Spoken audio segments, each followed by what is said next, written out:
Brandon, miért? Rimi! Nincs karikásos torom. Nem vagyok betyár és nem hordok bőgatyát.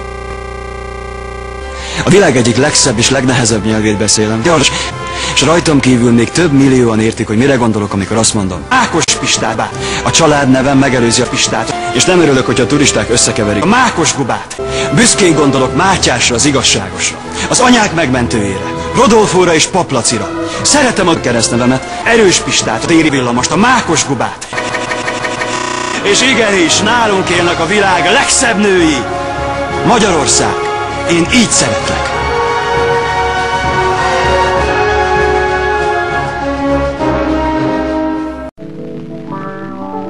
Én tudom, mitől döglik az. Fasz.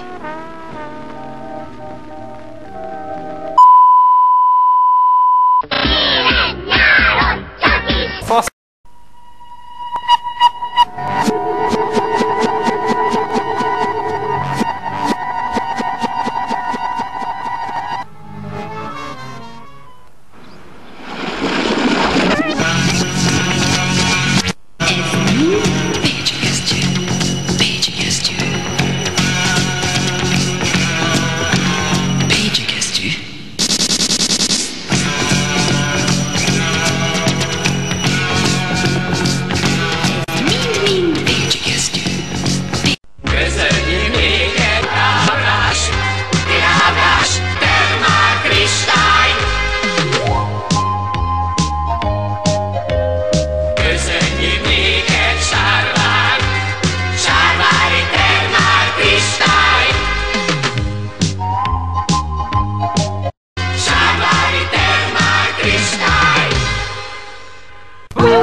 Soha nem lehet megunni, nem lehet megunni, ez az, amit nem lehet megunni.